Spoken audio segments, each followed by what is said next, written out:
హాయ్‌లో welcome back. ఈ వీడియోలో ఏంటంటే ఏపీ ఎంసెట్ 2025కి సంబంధించి స్క్రీన్ పైన 2024 చూపిస్తున్నాను కదా! బట్ ఈ యొక్క వెబ్‌సైట్ అనేది అప్డేట్ అవ్వడానికి అండ్ కౌన్సెలింగ్ ప్రాసెస్ అనేది స్టార్ట్ అవ్వడానికి మనకు ఇంకా డేట్ అనేది ఇంకా ఎక్స్‌టెండ్ అనేది అవుతదనమాట. నార్మల్‌గా అయితే నెక్స్ట్ మంత్‌లో మాక్సిమం ఉంటది అనేసి చెప్పాను కదా!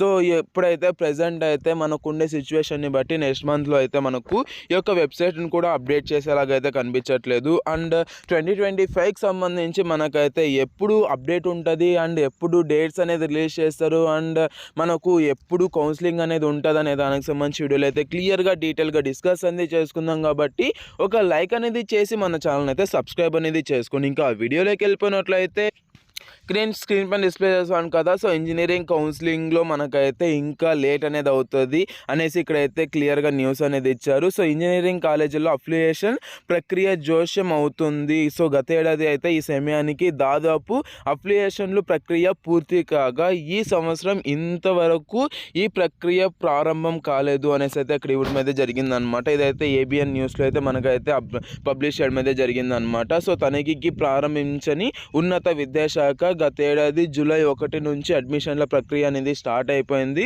సో, ఈ ఏడాది మాత్రం చాలా ఆలస్యం అనేది అవుతుంది అనేసి అయితే మనకైతే ఇచ్చారనమాట. అండ్ ఇంకా మనకైతే చాలా న్యూస్ అనేది ఉంది. సో, ఇదంతా మీకు అంటే చదువుకుంటా అంటే చదువుకోండి. బట్ ఇక్కడంతా ఏముందంటే సో, గత ఏడాది అయితే 1 నుంచినే రాష్ట్రంలో తొలి విడత అయితే మనకైతే కౌన్సెలింగ్ అనేది స్టార్ట్ అయిపోయింది. బట్ ఈ సంవత్సరం మాత్రం ఇంకా అఫిలియేషన్ల ప్రక్రియ ప్రారంభం కాకపోవడంతో కౌన్సెలింగ్ ఆలస్యం అయ్యే అవకాశం నెలకొంది. కాలేజీల తనిఖీలకు ఒక్కో కాలేజీకి 3 చొప్పున అధికారులు కావాలి. రాష్ట్రంలో 287 ప్రైవేట్ ఇంజినీరింగ్ కాలేజీలు ఉన్నాయి. సో, ఈ అన్ని కాలేజీల్లోనూ తనిఖీలు నెలకు పైగా సమయం అనేది పడతది. సో, పట్టే అవకాశం అయితే ఉంది. బట్ ఇప్పటి వరకు మనకైతే ఇంకా స్టార్ట్ అనేది అవ్వలేదు కదా!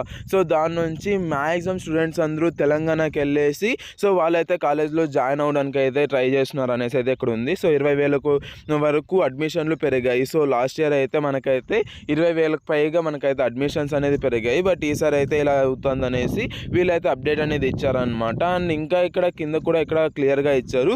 సో, ఈ రిజిస్ట్రేషన్స్ పేరుతో దోపిడీ పనులు ప్రైవేట్ కాలేజీలు రిజిస్ట్రేషన్ల పేర్లతో దోపిడీ చేస్తున్నాయి అనేసి మీకోసం సీటు నిలిపి ఉంచుతామంటూ చేస్తామంటూ విద్యార్థులను రూపాయలు 10,000 నుంచి 20,000 వరకు వసూలు చేస్తున్నారు. కన్వీనర్ కోటాలో కోరుకున్న సీట్లు వస్తుందని అనేసి ఇక్కడైతే క్లియర్‌గా మనకైతే న్యూస్ అనేది ఇచ్చారనమాట. సో, ఇలాగైతే సో, వాళ్ళైతే అంటున్నారు. అండ్ మనకైతే ఇంకా లేట్ అనేది అవుతుందన్నమాట.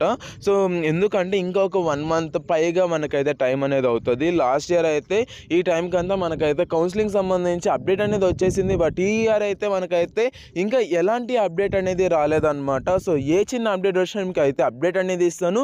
సో, ఫాస్ట్‌గా సబ్స్క్రైబ్ అనేది చేసుకోండి. అండ్ కౌన్సెలింగ్ గైడెన్స్ అనేది మేమైతే ప్రొవైడ్ చేస్తున్నాము. సో, కౌన్సెలింగ్ గైడెన్స్ అనేది కావాలంటే ఫాస్ట్‌గా వాట్సాప్‌లో ఒక్కసారి మెసేజ్ అనేది చేయండి. మేమైతే మీకు అప్డేట్ ఇవ్వడం అయితే జరుగుతుందన్నమాట. సో, ఎప్పుడు కౌన్సెలింగ్ అనేది ఉంటదంటే ఇంకా కొద్దిగా 10 to 20 డేస్ అయితే పడుతుంది నాన్న. మేమైతే ఏపీ ఎంసెట్ వాళ్ళ దగ్గర అయితే మాట్లాడడం జరిగింది. వాళ్ళైతే ఇంకా మనకైతే సెకండ్ ఫేజ్ రిజల్ట్స్ అయితే ఇంకా ఒక 10 డేస్ అనేది అవుతుంది అనేలాగా అయితే అన్నారనమాట. సో, 2 డేస్‌లోనే రాకపోవచ్చు మ్యాక్సిమం. మనకైతే ఇంకా 10 డేస్ అయ్యే ఛాన్స్ అయితే ఉందన్నమాట. సో, 5 డేస్ to 10 డేస్ అయితే అవ్వచ్చు ఐ థింక్. సో, ఎందుకంటే మేము అంటే ఎంసెట్ వాళ్ళ దగ్గర అయితే మేము కాంటాక్ట్ అయ్యాము. సో, వాళ్ళైతే అలా చెప్పారనమాట. సో, వీడియో అయితే అంతే. థ్యాంక్ యూ అండ్ జై Hind. Have a great day. Signing off from junior education. And please ఒక లైక్ అనేది చేసి మన ఛానల్ అయితే సబ్స్క్రైబ్ చేసుకోండి. వీడియో అయితే అంతే. థ్యాంక్ యూ అండ్ జై Hind. Have a great day.